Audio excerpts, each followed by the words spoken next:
Pourquoi donnons-nous de meilleurs conseils aux autres qu'à nous-mêmes? Pourquoi tout est plus évident et clair quand nous ne sommes pas directement concernés? Comment faire pour sortir de notre bulle, prendre en compte d'autres points de vue qui peuvent nous ouvrir les portes de nouvelles compréhensions? Et comment être plus sage ou acquérir plus de connaissances? La réponse va en surprendre plus d'un.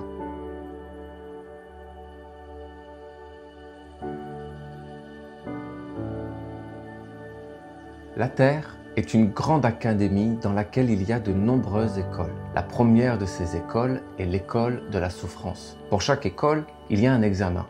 Celui de l'école de la souffrance s'appelle tout simplement la souffrance. Nous ne souffrons pas tous de la même manière, mais sur Terre, nous souffrons tous. Notre avenir est déterminé par notre réaction face à la souffrance. Les êtres les plus vertueux sont souvent des êtres qui ont beaucoup souffert et, à l'inverse, les êtres les plus cruels aussi. Comme je l'ai dit dans la vidéo sur l'eau, nos vagues ne sont pas les vagues des autres. Ne regardons pas les vagues et les épreuves des autres. Seul le regard que nous portons sur nos propres vagues et donc sur nos propres souffrances est important, car il nous faudra les traverser.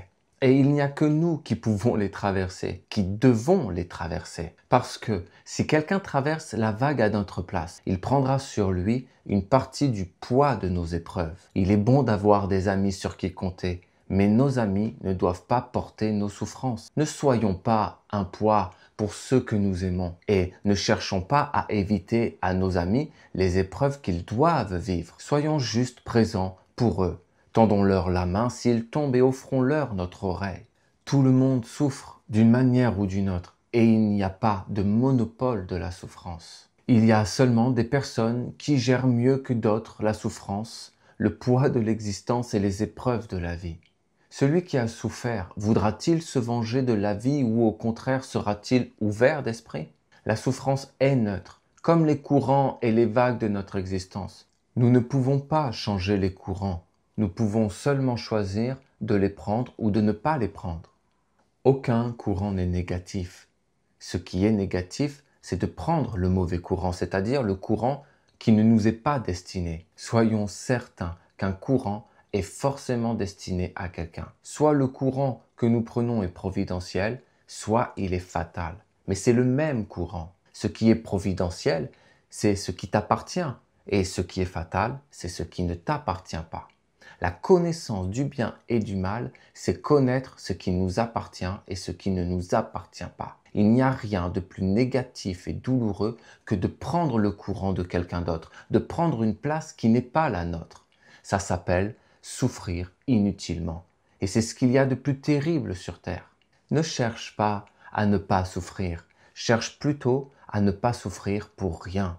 Ceux qui cherchent à éviter la souffrance et l'épreuve à tout prix souffrent sans comprendre pourquoi. Ils souffrent 2 fois plus. Nous oublions souvent que nous avons semé les fruits amers de l'existence que nous récoltons. Alors, nous nous plaignons de la fatalité de la vie et n'acceptons pas la plus grande loi qui existe. Sur la terre, cette loi s'appelle l'agriculture et au ciel, elle s'appelle la culture.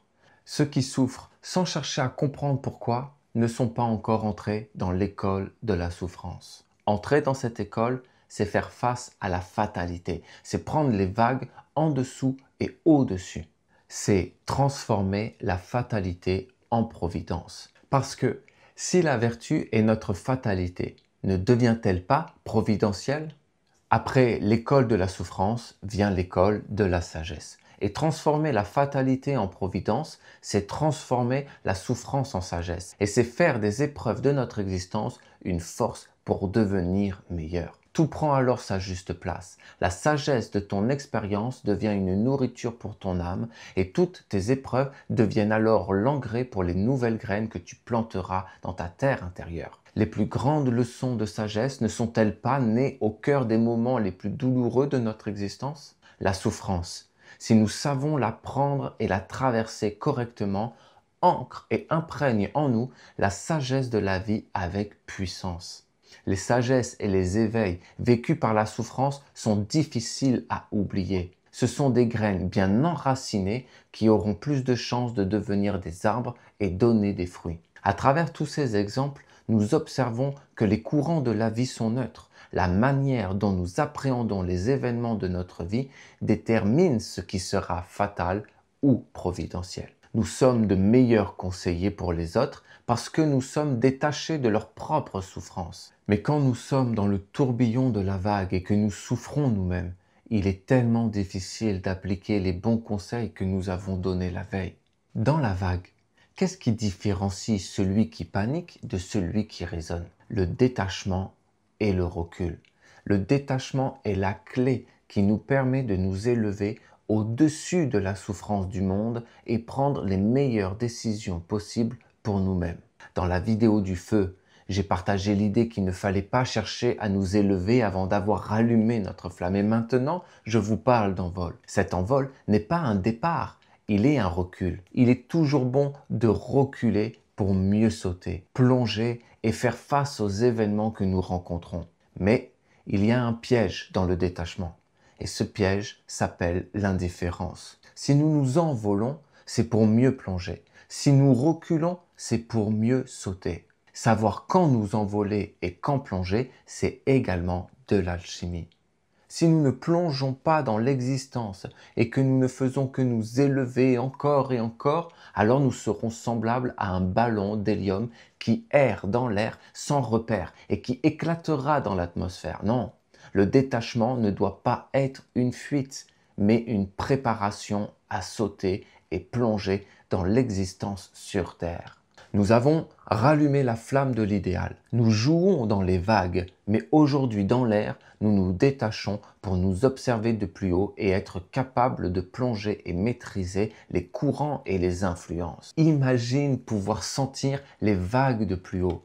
Imagine pouvoir sentir les vagues avant qu'elles ne se forment dans l'eau et choisir alors de vivre certains événements avant même qu'ils arrivent. Mais quel grand pouvoir! Dans l'école des archanges, nous approfondirons ce savoir. Nous prendrons le temps d'étudier et de pratiquer ensemble tout cela. Et puis, je ne suis pas seul, il y a d'autres enseignements qui se préparent. Nous vous donnerons plusieurs points de vue et compréhension sur cette sagesse qui est grandiose, pour que vous puissiez avoir votre propre point de vue. Il y a un paysage sublime à contempler. Et il s'appelle la vie. Et il y a une multitude d'angles de vue. Ce sont toutes nos existences. Les partager est la véritable religion qui nous relie tous les uns et les autres. Et puis, il y a le séminaire sur l'alchimie intérieure du 11 au 14 septembre, où je vous partagerai une méthode que j'ai pratiquée et perfectionnée pendant des années et qui m'accompagne toujours depuis. De même que nous ne devons pas prendre les vagues des autres, nous ne devons pas jouer avec les sentiments des autres, eh bien nous ne devons pas être détachés des autres. De qui devons-nous être détachés alors?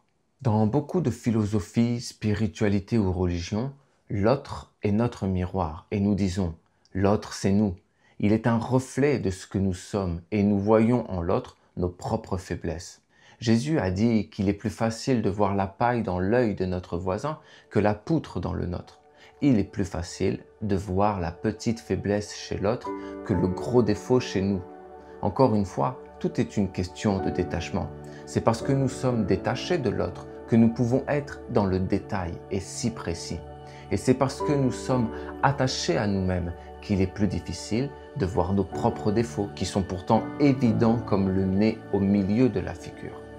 Maintenant, si l'autre est un miroir et que nous sommes l'autre, pourquoi ne nous regardons-nous pas comme si nous étions quelqu'un d'autre? Ne joue pas avec les sentiments des autres, joue avec tes sentiments. Ne sois pas détaché des autres, sois détaché de toi-même. Regarde-toi agir ou ne pas agir. Écoute-toi parler ou te taire. Observe-toi comme si tu observais un inconnu. Nous disons trop facilement « si j'étais à sa place, je ferais comme ci » ou « je ne ferais pas comme ça ». Très bien, disons la même chose mais pour nous-mêmes, parce que nous ne nous connaissons pas. Alors regardons-nous vivre et arrêtons de regarder les autres.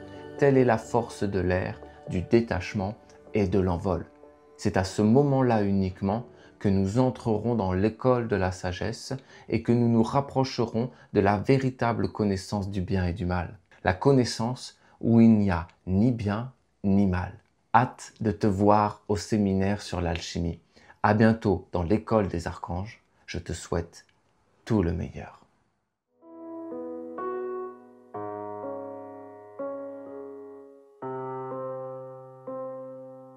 Par Saint Jean le caché, la lumière et l'enseignement qui cheminent.